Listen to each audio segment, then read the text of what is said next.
کہنے لگا میں استاد ہوں، 2-4 بندوں کا امتحان لیا، اس کی باری آئی تو 5 روپے دیے، 10 روپے دیے، کہا تیرا کرایہ میں نے پہچان لیا۔ 2 سال گزر گئے، وہ جب بھی آتا حضرت پہچان لیتے۔ ایک دن سفر پہ جا رہے تھے، بہت بڑا لشکر تھا، جہاد کرنے جا رہے تھے اورنگزیب عالمگیر، تو دیکھا ایک پہاڑی ہے، پہاڑی پہ لوگ جا بھی رہے ہیں آ بھی رہے۔ اورنگزیب عالمگیر پوچھنے لگے یہاں کیا ہے؟ کہنے لگے ایک بابا جی بیٹھے ہیں دعا کرتے ہیں، اللہ کے نیک بندے ہیں۔ اورنگزیب کہنے لگے یار پرانے لوگ سارے ہی اللہ والوں کو مانتے، یہ بھی مصیبت آئی ہے جتنی نہیں آئی ہے، سارے لوگ ہی مانتے۔ کہنے لگے ذرا میں دعا نہ کرا لوں، اچھے کام جا رہا ہوں۔ اورنگزیب بادشاہ تھے، بادشاہ لوگ نازک مزاج ہوتے ہیں، گھوڑے سے اترے، بڑی مشکل سے پہاڑی پہ چڑھے، اوپر گئے تو لائن لگی ہے، بابا جی غار میں بیٹھے۔ کہنے لگے میں نے ملنا، میں اورنگزیب ہوں۔ انہوں نے کہا ہمارا بابا اس طرح کا پیر نہیں کہ امیر آئے تو رنگ اور ہو، غریب آئے تو اور ہو، یہاں اگر ملنا ہے تو لائن میں لگ جاؤ، سب ایک جیسے۔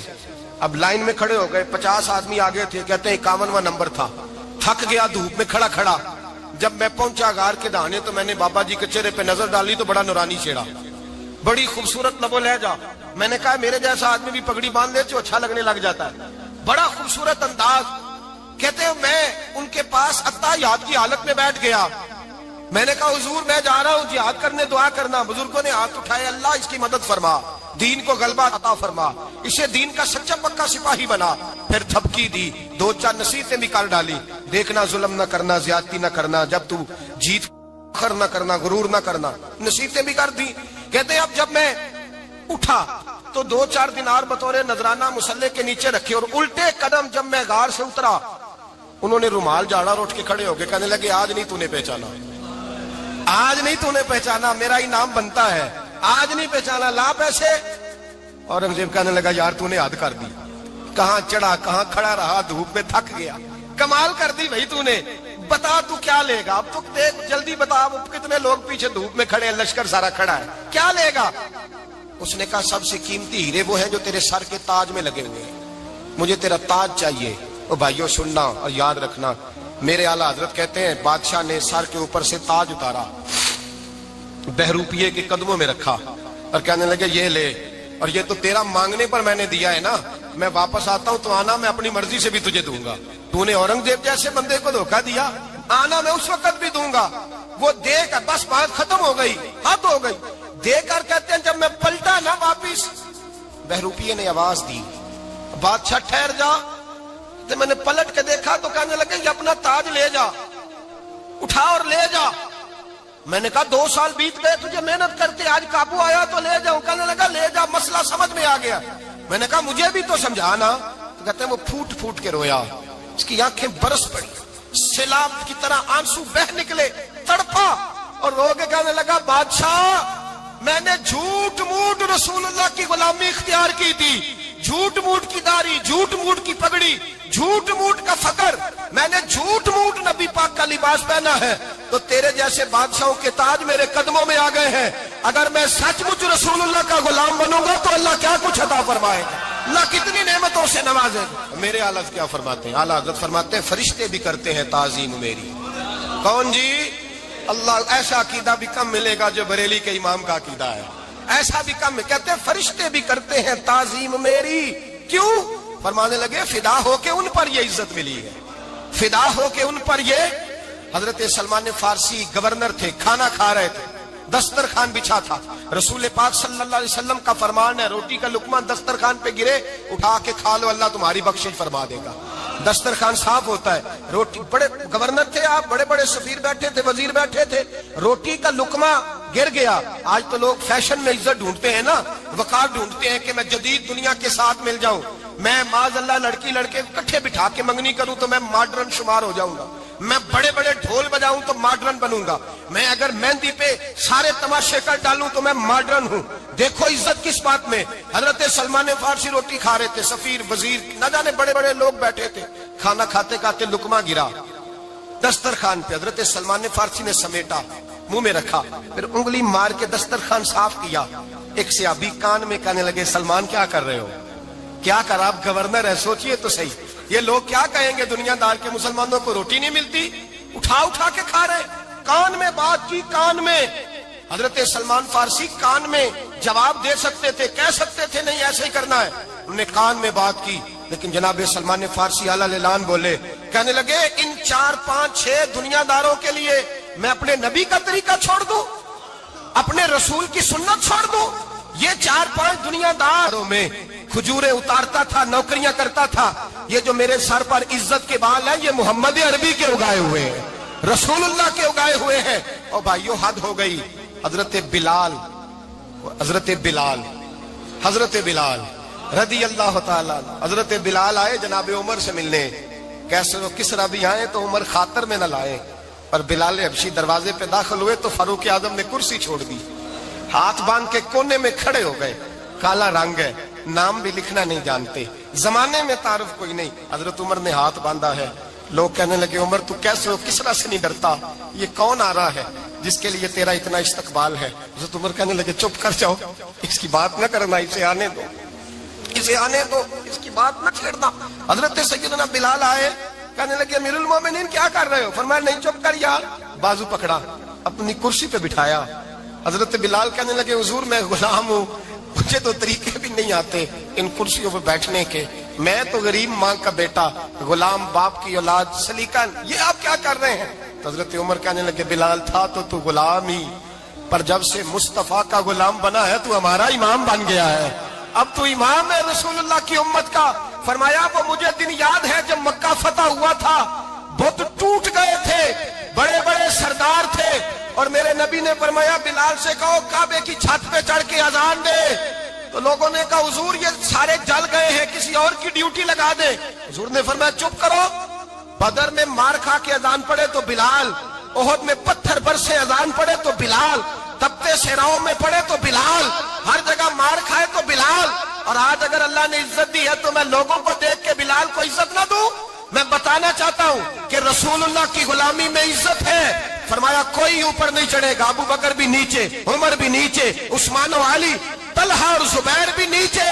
آج یہ حبشی غلام کعبے کی چھت پہ چڑھے گا اور میں دنیا کو بتاؤں گا کہ اصل عزت اسی کے پاس ہوتی ہے جو رسول اللہ کا غلام ہوا کرتا ہے۔ بھائی یاد رکھیں عزت حضور کی غلامی میں ہے، نہ یہ دیکھو میری برادری کیا کہتی ہے، رمضان کا مہینہ ہے، 10واں روزہ ہے، حضرت خدیجہ کا یوم وصال ہے، نہ دیکھو دنیا کیا کہتی ہے، یہ دیکھا کرو رسول اللہ کیا کہتے ہیں۔ نبی پاک چھوڑ دو ساری دنیا کے دھوکے، سارے فیشن، ساری رسومات، ساری تہمات، چھوڑ دو، سیدھی توجہ مدینے والے محبوب کی طرف کرو، جیسے حضور کہیں ویسے کرو۔ قول کا نہیں تھا حضور اللہ نے آپ کو جوان اور خوبصورت بیویاں دی ہیں، پر میں جب بھی سنتی ہوں جناب خدیجہ کا ذکر ہی سنتی ہوں۔ میں نے رشک کے انداز میں کہا، کہتی میں بات کہہ کے خاموش ہو گئی، اور جب میں نے نظر اٹھا کے دیکھا تو حضور کی آنکھوں میں آنسو۔ نبی پاک صلی اللہ علیہ وسلم کا یہ انداز دیکھا تو میں نے کہا حضور میں رب رسول کی بارگاہ میں توبہ کرتے ہیں، اب تو رو دیے۔ تو حضور فرمانے لگے عائشہ یہاں جو بھی آیا ہے نا وہ سکھوں اور آسانیوں کے دنوں میں آیا ہے، اور خدیجہ میری ان دنوں کی ساتھی تھی جو میرے تکلیف کے دن تھے، میری آزمائشوں کی، میری پریشانیوں کی میری ساتھی تھی۔ جب لوگ مجھے تکلیف دیتے تھے میں گھر جاتا تھا تو مجھے کہتی تھی حضور آپ تو صلہ رحمی کرتے ہیں، غریبوں کا بوجھ اٹھاتے ہیں، آپ تو لوگوں کے ساتھ محبت سے پیش آتے ہیں، حضور آپ پریشان نہ ہو، آپ کا رب آپ کو ہمیشہ عزت ہی عطا فرمائے گا۔ فرمایا وہ میری تکلیفوں کی اسے کیسے، میرے بھائی رشک کیا لوگوں نے ایک دوسرے پر، حسد نہیں کیا۔ ہم تو نا جی اپنی مرضی کے فیصلے کرتے کرتے پیچھے رہ گئے، ہم نے لوگوں کو پیچھے کرنے کا سوچا تھا لیکن ہم سب سے پیچھے رہ گئے۔ ہم نے سیاست اور سازش کی تھی کہ کچھ لوگوں کے دلوں پہ پیر رکھ کے میں اپنا قد اونچا کروں گا، کچھ کے سینوں پہ پیر رکھ کے، لیکن ایسا نہیں ہوتا، یہ ہوتا نہیں۔ آپ کسی کی جگہ نہیں لے سکتے، اس لیے کہ رب نے سب کی جگہ اپنی اپنی بنائی ہوئی، سب کی جگہ۔ ہاں ایسا ضرور ہوتا ہے کہ کئی دفعہ نا ہم اپنے مقام کو گرا لیتے ہیں، وہ کسی نے کہا تھا کہ ایسا نہیں کہ تیری جگہ کوئی اور آ گیا، لیکن تیرا مقام بھی اب تیرا نہیں رہا۔ ہوتا یہ ہے کہ ہم نہ گرا لیتے ہیں اپنے آپ۔ اگر ہم رشک کا ماحول پیدا کریں، رشک کا، اور ہم کہیں کہ کیا بات ہے میں بھی سفر کروں گا، اس جانب جاؤں گا، بجائے یہ کہنا کہ فلاں آدمی بڑا آگے نکل گیا ہے، یہ کر کے نکل گیا ہے، وہ کر کے نکل گیا ہے، یہ کہنا کہ یار میں بھی رب کریم کی اس مدد کو تلاش کرتا ہوں جس کی برکت سے اللہ نے اس پر فضل فرمایا۔ امام غزالی فرماتے ہیں 3 لوگوں میں حسد زیادہ ہوتا ہے، بغض زیادہ پیدا کر لیتے ہیں۔ اب چونکہ مضمون ہے تو ساری بات کھول کے ہی کرنی پڑے گی نا. فرماتے ہیں 3 لوگوں میں حسد، بڑے عہدے والوں میں حسد زیادہ ہوتا ہے. یعنی صوبائی وزیر کہتا ہے کہ حق میرا ویسے وفاقی وزیر کا تھا، اور وفاقی وزیر کہتا ہے کہ جتنا میرا تجربہ ہے نا مجھے بنایا وزیر اعظم ہی جاتا تو بات ٹھیک تھی. حسد زیادہ بڑے عہدے والوں میں حسد، اور امام غزالی فرماتے ہیں مالداروں میں حسد زیادہ ہوتا ہے. غریب نے غریب سے کیا جلنا ہے؟ جلنے کو شے ہی کوئی نہیں، کس سے جلیں گے؟ غریب تو بیچارہ 4 روٹیاں ہوتی ہیں تو کہتا ہے چلو ٹھیک ہے آ جاؤ دونوں مل کے بیٹھ جاتے ہیں. غریبوں کے دوست بھی غریب. امیر حسد کرتے ہیں، وہ سودے پہ سودا کرتے ہیں، وہ ایک دوسرے کی کمزوریاں بیان کرتے ہیں. میں نے گاہکوں کو نفع لیتے دیکھا ہے، فلانے سے مال لیتے تھے جی اس نے بڑا تنگ کیا تو کہتا ہے اسی طرح کا تو مجھ سے خریدا کر. لوگ استعمال کر جاتے ہیں. وجہ بیچ میں کیا ہوتی ہے؟ حسد، عداوت، خرابی ہوتی. اور تیسری بات امام غزالی نے شاید میرے لیے کہی ہے. امام غزالی فرماتے ہیں علماء میں حسد بڑا ہوتا ہے، عہدے داروں میں، مالداروں میں اور علم والے لوگوں میں. وہ بھی اللہ کی تقسیم پر راضی نہیں ہوتے، چونکہ وہ سمجھتے ہیں مجھے یہ لفظ آتے ہیں، میری قابلیت زیادہ ہے، میں زیادہ پڑھا لکھا ہوں تو یہ منصب بھی میرا تھا، یہ کام بھی میرا تھا، یہ بھی میرے پاس ہونی چاہیے. ایسا نہیں ہوتا، یہ تو رب کریم کی عطا ہے. میں کئی دفعہ کہہ چکا ہوں کہ کام لینے پہ آئے تو میرے جیسے بیکار آدمی سے کام لے لے، یہ اس کی عطا ہے. اب ہمیں کرنا کیا ہے؟ ہمیں اس کی تقسیم پر راضی رہنا ہے، اس کی تقسیم پر قربان جائیں. رسول پاک علیہ السلام سے صحابی نے پوچھا حضور عزت کیا ہے؟ فرمایا جو رب نے تجھے دیا اس پہ راضی ہو جا، اللہ عزت عطا کر دے گا. قناعت کر، جو اللہ نے تجھے دیا اس پر قناعت کر، اللہ تجھے عزت دے دے گا. حضور ذلت کیا ہے؟ فرمایا لوگوں سے لالچ نہ رکھنا، تو ذلیل ہو جائے گا. لالچ نہ کر. تیزی کے ساتھ پروموٹ ہوتی ہیں چیزیں، ہمیں سازش کرنی آتی ہے. ہمارا خیال ہوتا ہے کہ میں نے دوسروں کے پیسوں پہ کاروبار کرنا ہے. ہمارا خیال ہوتا ہے کہ پالٹی ڈال کے روٹی کھانی ہے. ہمارا خیال ہوتا ہے کہ کسی بندے کو کس طرح استعمال کرنا ہے. یاد رکھ لینا، کبھی بات نہ بھولنا، جو لوگوں کو استعمال کرنا چاہتا ہے وہ ساری زندگی استعمال ہوتا رہتا ہے. جو کسی شخص کو کسی مقام پر رسوا کرنا چاہتا ہے اپنی عزت بچا نہیں پاتا. جو آدمی لوگوں کو حقیر جانتا ہے اللہ اسے کبھی عزتیں عطا نہیں کرتا، وہ گڑھوں کے اندر گرتا چلا جاتا ہے. یاد رکھیں جو عزتیں دینی شروع کر دے رب اسے باعزت بنا دیتا ہے. جو پیار کرنا شروع کر دے معاشرے میں لوگ اس سے پیار کرنے لگ جاتے. جو کسی دیکھیں اگر ہم وہاں سے مانگے جہاں سے سب کو ملتا ہے تو پھر بندوں پر اتنی نظر رکھنے کی ضرورت باقی رہتی نہیں ہے. ادھر دیکھیں رشک کریں گے تو لالچ سے بھی بچیں گے، حسد سے بھی بچیں گے. بخاری مسلم میں حدیث ہے، حضرت ابو ہریرہ رضی اللہ تعالیٰ عنہ کہتے ہیں حضور کی بارگاہ میں حاضر تھے تو کچھ غریب لوگ حاضر ہوئے، غربا. انہوں نے عرض کی یا رسول اللہ صلی اللہ علیہ وسلم ایک گزارش کرنے آئے. حضور نے فرمایا کہو. یا رسول اللہ امیر تو ہم سے آگے نکل گئے. حضور نے فرمایا کس بات میں؟ عرض کی حضور نمازوں میں نہیں ہم گزرنے دیتے، اتنے نفل وہ پڑھتے ہیں اتنے ہم بھی پڑھ لیں گے. صحیح بتانا صحیح. آج کل یہ نمازوں کا مقابلہ بھی ہے کہ نفل میں نے زیادہ پڑھنے، عبادت میں نے. ہمارے اصحاب رحمت اللہ علیہ فرمایا کرتے تھے آستانوں پہ گدی نشینوں کا تو رولا ہوتا ہے، اللہ اللہ کرنے کا رولا نہیں ہوتا. یہ تو شور ہوتا ہے کہ سجادہ میں ہوں سجادہ، اور سب نے کوئی نہ کوئی کہانی سنائی ہوتی. کہتے نہیں ابا جی مجھے کہہ گئے تھے کان میں.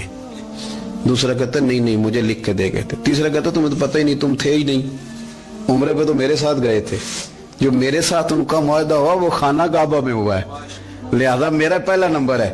سب کے پاس کوئی نہ کوئی معاملہ ہوتا ہے. یہ سارے کام کوئی ضروری نہیں. ضروری کیا ہے کہ وہ جو کہتے تھے کرو، جس نے سب سے زیادہ کر کے دکھایا وہ زیادہ جانشین ہے. وہ زیادہ جانشین ہے جس نے زیادہ کر کے دکھایا. معاملہ تو یہ ہے کہ اس رستے پہ کس نے چلنا ہے. لوگ تو سجادہ نشینی سے بھاگا کرتے تھے، بھاگتے تھے. حضرت ابو بکر صدیق رضی اللہ تعالیٰ عنہ کا وصال ظاہری ہوا تو حضرت عمر خلیفہ بنے. تیسرا دن تک خلیفہ بنے ہوئے. 2-3 چھوٹی بچیاں آ گئیں. چاچا جان آپ خلیفہ بنے؟ فرمایا ہاں.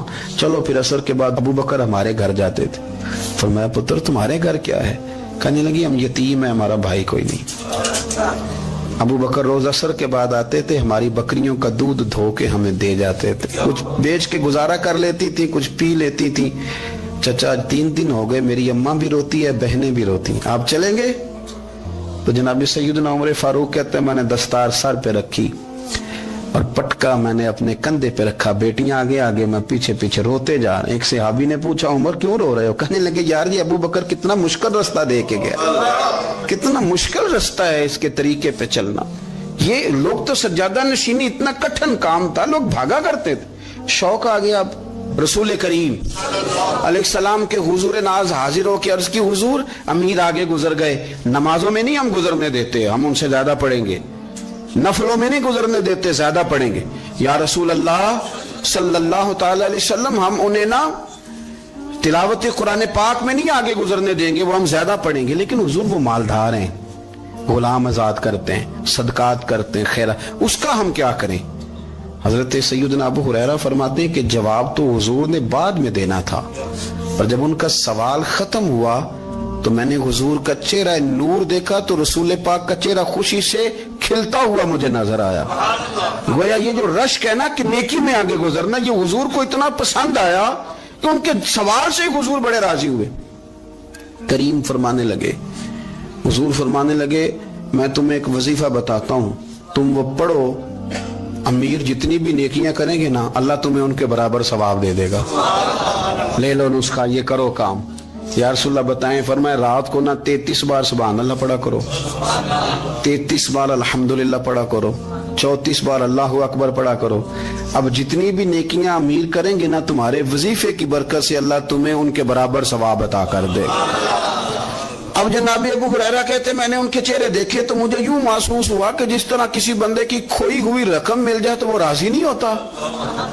کھوئی ہوئی رقم مل جائے تو بڑا جیسے کوئی اس کے ہاتھ, چلیں اپنا ترجمہ کر لیتے ہیں, کمیٹی نکلنے پہ نہیں بندہ بڑا راضی ہوتا کہ 11 مہینے سے دے رہا تھا 10 مہینے سے چلو نکل ہی آئیے, شکر ہے اللہ کا, بڑا خوش ہوتا ہے بندہ, بڑا راضی ہوتا ہے. اس طرح ان لوگوں کے چہرے کھل اٹھے. کیا بات ہے حضور, بس اب نہیں ہم گزرنے دیتے. گھر چلے گئے, وظیفے پڑھنے لگے. کچھ دنوں کے بعد ان میں سے کچھ لوگ واپس آئے. حضرت ابو ہریرہ کہتے ہیں مجھے چونکہ وہ پرانی بات یاد تھی تو میں دلچسپی سے ان کا آنا جانا دیکھنے لگا. وہ کریم کی بارگاہ میں آ کے بیٹھے تو ان میں سے ایک شخص بڑی پریشانی کے ساتھ کہنے لگا حضور بڑی پریشانی لگ گئی.